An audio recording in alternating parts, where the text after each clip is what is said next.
Fique por dentro de tudo o que acontece em nossa cidade. Acesse no Google, blog do Ivan de Colombo. A verdade sai primeiro aqui. Presente, eu assumo a tribuna hoje para falar um pouco sobre alguns fatos que me deixam um pouco preocupado, indignado também, com a falta de respeito que um blog mal intencionado vem realizando contra a Igreja Católica e suas lideranças. Diariamente nos deparamos com postagens ofensivas e caluniosas sobre a ação da Igreja Católica e suas lideranças na política colombense. É uma inverdade, uma hipocrisia dizer que a Igreja Católica não deve estar atenta às questões políticas no município, pois é também função dos líderes da Igreja cuidar do rebanho. Esta conduta pautada por uma doutrina social e pelas formações oferecidas que orientam seus fiéis a buscar o equilíbrio entre as dimensões de fé e a política.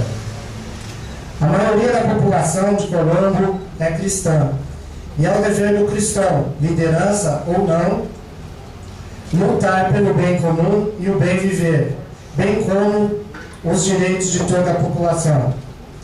Os últimos papas têm convocado os católicos para participar da política ativamente. Sabemos que a política correta é um meio forte de viver a caridade, pois visa o bem comum, especialmente dos desamparados, doentes, pobres, marginalizados.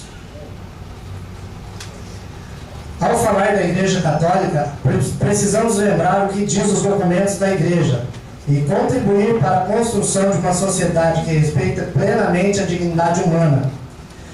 A fé oferece um horizonte amplo para a ação política, e se a política é a principal ferramenta de promoção do bem comum numa sociedade democrática, não dá para dizer que o cristão que assume verdadeiramente a sua fé pode deixar de lado a política, uma vez que esta também é um importante instrumento de instauração da justiça social.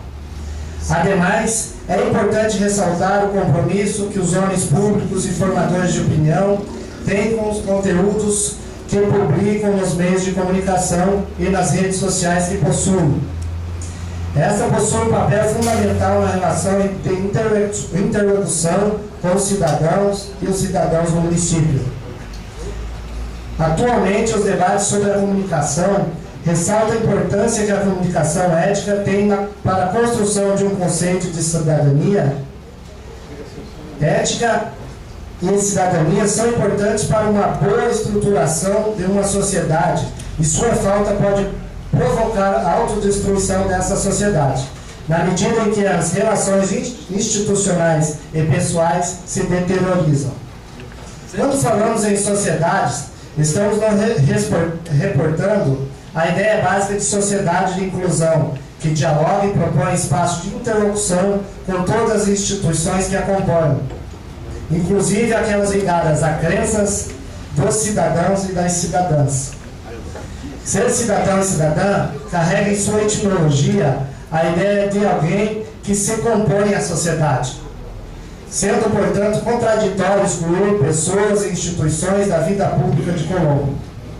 A preocupação com as mensagens postadas no blog é a falsa ideia de cidadania, concebida somente para um grupo de pessoas e instituição, onde certas pessoas ou grupo não podem fazer parte. Outro aspecto relevado nas postagens desse blog é sobre a responsabilidade com a verdadeira informação, o uso adequado e respeitoso dos termos e o código ético que apresenta.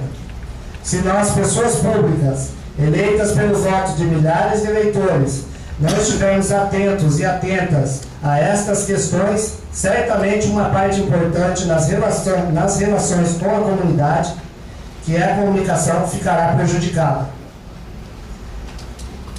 E a comunicação não é apenas a liberdade de expressão, mas a cidadania, mas cidadania na medida em que permite às pessoas se inserirem na sociedade.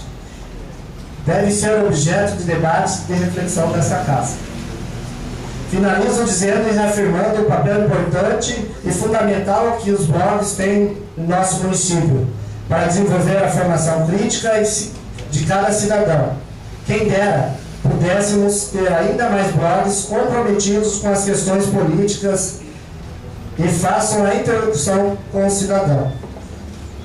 Eu estou fazendo uma moção de apoio à Igreja Católica e convido os demais vereadores que se interessarem estarem assinando junto comigo. Não é só a Igreja Católica. A gente tem que observar que daqui um pouco vai ser as igrejas evangélicas, os templos de matriz africana que serão ofendidos nos blogs. Nós precisamos ter respeito, primeiramente respeito com todas as instituições do município. Muito obrigado.